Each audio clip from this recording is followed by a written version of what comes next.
6 things that you can do as an INFP to improve your life today, coming up.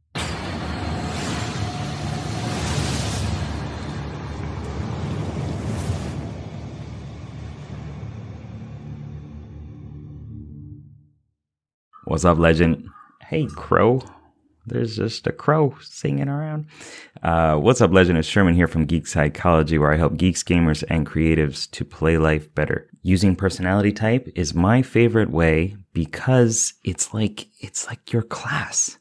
You're playing a class in a game of life, and it's like the biggest, most leverageable thing that, like, if you were to understand your class, then you can interact with the world in a better way. And if you can interact with the world in a better way, then you can do the things that you want to do and live a better life, and, you know, stop fighting the hard fights and start fighting the fights that are important, you know. Like, it's good to have a challenge, but it's also better to, like, have a challenge that is important and that is, like, going to expand who you are as a person and help you grow, and not just like a constant struggle against something that is immune to all of the things that you bring into life.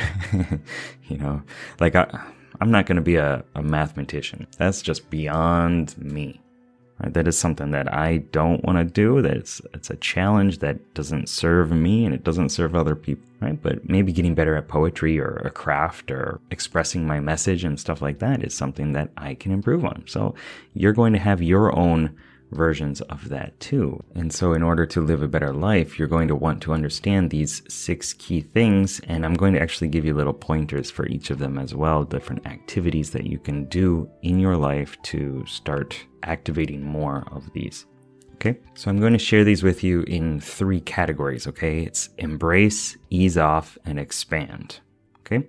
Within embrace, you're going to want to embrace your dominant function, introverted feeling, which I call the resonating empath as a character. So embrace resonating, okay? And what that means is embrace, like, what is important to you. Embrace your values. Embrace those things that make you kind of sparkle and enjoy life. And if you don't know what those are, the activity is defining them. What is important to you? You know, write down the top 10 things and then circle the top 3.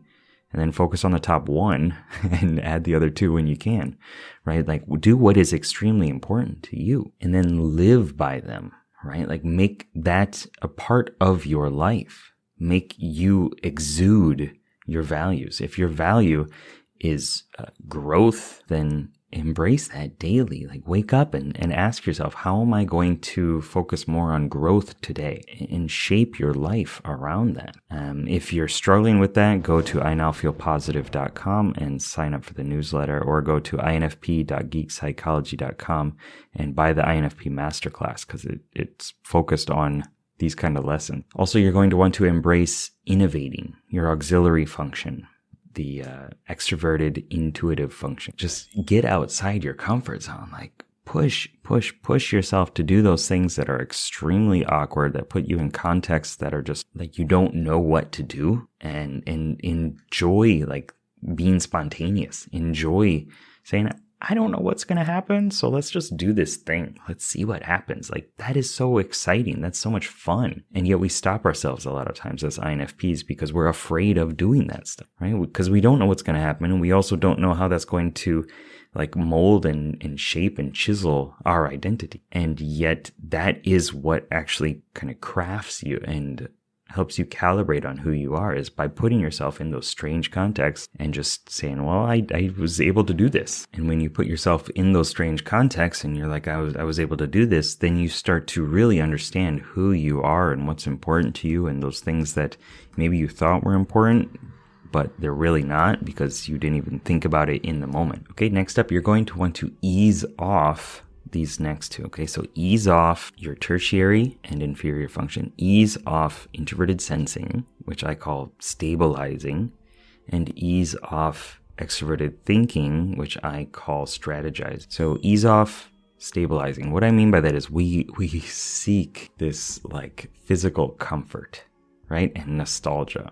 And that's good when it's good, but you don't want to just focus on that as your life. Like, maybe it's cool to be a hobbit, but like getting out there and changing the world, to me, I think is a lot better, and I wasn't always like that, definitely. But it's something that has really given me a lot more fuel and zest and energy and stuff for life. Just know that like the comfort zone's going to be there. My home's going to be there. I can find a home in some way, but getting out and innovating and exploring is where all the growth really comes in. And if you are going to focus on stabilizing, and you're going to ease off of it as a crutch, you're going to want to create intentional habits. Okay? Really focus on the things that you want in life, and what is the smallest thing that you can do that's going to have the biggest impact. Right? If it's your health, maybe it's drinking more water. How can you drink more water? Or reducing certain foods or exercise, whatever it is. And by focusing on building habits that are going to lead you to your goal, well, you're going to reach your goal a lot easier because it's just kind of a part of who you are. This is just something that you do. You wake up and you do this thing, you exercise. And also creating intentional time for rejuvenation. This stabilizing aspect of yourself is there for rejuvenation and relief, stress relief. And so using that intentionally, saying like, I know like I've been kind of stressed out recently, so I'm just going to go like listen to some music that I used to listen to when I was like 13, right? Or watch a movie that I've seen like 5 times. And when you do that, you're not like giving into stabilizing as a part of your life, but you're using it intentionally to craft a better life and improve your life as an INFP. And so next, you're going to want to ease off like the mental grip that you have around strategizing, around extroverted thinking, right? Like, because for us, we have this back and forth with it. Like, we know we need to have structure in our lives, and we constantly get this message that like, we need to work the 9 to 5. We need to do this stuff that everybody wants us to do in society, and we don't want to do that. And we start like piling up all this baggage on it, and like piling up the baggage around money, just reaching the top of the social or the corporate ladder and stuff like that, and kind of easing off on that as being a negative thing, I think is important. And one way of doing that is to intentionally create a little bit of rapport with that aspect of yourself. Again, intentional strategizing. Have a brief, just a little schedule. Like, these are the 3 things that I want to get done this week. Clean your house, clean your office, clean your room. It reduces the pressure on the extroverted thinking as needing to be this amazing, life-changing, aspirational thing, and just like, yeah, I'm just gonna like move stuff around on my desk and clean it up a little bit. And then you do that, and you're giving that strategizing a little bit of time and a little bit of love and a little bit of care. And through doing that, it's like, okay, all right, we're friends now. I'm gonna go over there. And the strategizing commander just can walk away for a little bit. Does that make sense? Basically, I want you to create just enough structure and enough schedule and stuff like that.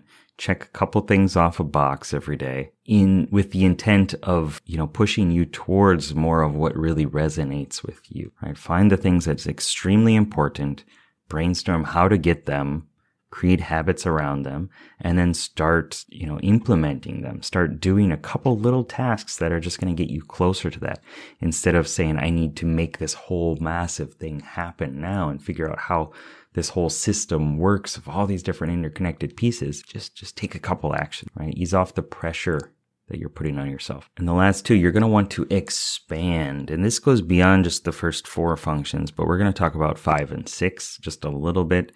Your 5th function as an INFP is extroverted feeling. I call it unifying. So this is that envoy-like character that's bringing people together and stuff like that. A lot of peopling. And that can be hard. But these are overlooked aspects of INFPs that we can actually be really good at. And me embracing that desire to like bring the world together and help other people on a AOE, area of effect, bigger, larger scale, has really helped myself out a lot. And I think it's helped a lot of people like you as well. So kind of touch into unifying a bit more. In order to do that, you're going to want to intentionally support people. Like, hey, what does this person need right now? Even asking them, what do they need from you? What's something that they're struggling with? And go find a way of doing it, of easing their life that is going to make you feel better. Host a party. host an event or something like that. I know it might be stressful, but I've always, when I do it in the moment, I like it. Preparing for it, it's a little bit difficult, but like choosing the music and creating the vibe that I want and kind of specifically tailoring it to certain people and things like that, I think is really fun and really helpful and helps them enjoy their situation too. Another thing that you can do is play connect the dots. And that's saying like this person and this person need to connect, right? Because this one has this interest, this one has this interest. They would be good for each other. They would, maybe have something nice to talk about or something like that. So within your mind, you have all these connections of people and you have all these different possibilities, right, in idea space. And you can just play with them and say, you want to meet this person? You want to meet that person? You guys share this in common. Why don't you go, talk about dogs or whatever, cats? I don't know. Is that all that people talk about? Dogs and cats? It could be. Another thing that you want to do is expand this overlooked aspect of yourself, which is your introverted intuition, your sixth function. I call visioning. So get more in contact with your unconscious mind. Be able to sit with your ideas, funnel them, focus them on specific things instead of that like shotgun blast that goes everywhere that extroverted intuition does when it's innovating and exploring and putting these people and things and ideas together. You're going to want to focus. Bring your mind in on one thing in a positive way, because a lot of times we get these negative premonitions on what's going to happen. Keep refining it, keep tweaking it until you start to trust your intuition, until you start to trust your unconscious mind as guiding you and supporting you, because it is extremely powerful. One way you can do that is to study self-hypnosis or get into meditation, do things like the tarot cards and stuff like that, right? Like just finding ways of connecting to symbols, using that as a way to slow down and stop expanding to all the possibilities and just say, this is where I'm visioning that things are going, and trust that as like an anchor point. And so intentionally finding ways of pinpointing your vision, your ideas, right? It's an image, it's a vision of where things are going in your life, where you want them to go 3 years, 10 years from now. Envision your life. What is that life like? Really like paint it. Make it very clear. What are you seeing? What colors are there? Where are you? Who are you with? What are you doing? What are you smelling? What are you hearing? Get fully focused on it, and then anchor that and remind yourself of that vision. Do it through hypnosis, do it through meditation, do it through constant reminders, posting it on your wall and things like that. And really set an intentional vision and trust your reticular activating system to pick up the signs and the directions that you need to go in order to get there. Your reticular activating system is like, when you buy a new car, a red Mercedes or something like that, right? You start to see it everywhere, right? That's your reticular activating system saying, oh, this is important to you. I'm going to keep reminding you that it's here. If you're constantly thinking of bad things, your reticular activating system is saying, hey, you don't like your life. These are the reasons why. It's like a Google search. It's like, do I have whatever sickness, right? You're going to find like all the reasons why you have it, right? So intentionally crafting your questions to say like, how can I get this in my life? How can I live in Jamaica, if that's what you want to do, right? Instead of, why can't I ever live in Jamaica? And intentionally crafting those questions is going to really, really help you guide your life and bring in more of your strengths of introversion and intuition, trusting your unconscious mind. So one more time, just going to summarize all these. Embrace resonating with you, making decisions that resonate with you. Embrace innovating and exploring, getting out of your comfort zone.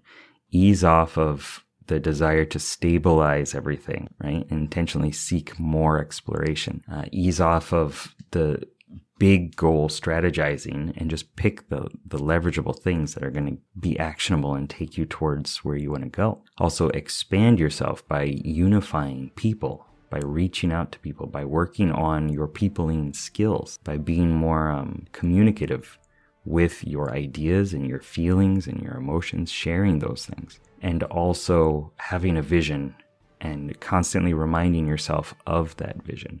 Those are all things that are going to really drastically improve your life as an INFP. And if you really want to improve your life, go to infp.geekpsychology.com and buy the masterclass, and really you're going to learn more skills around this type of stuff. How do you define your value? How do you embrace creativity and your intuition? How do you create habits that are important for you? How do you eliminate past trauma's effect on you in emotional senses?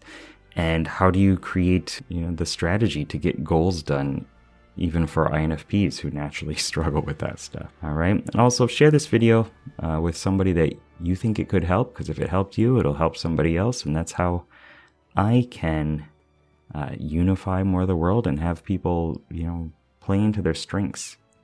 All right. Keep up the lifelong questing. Good luck, have fun. Peace.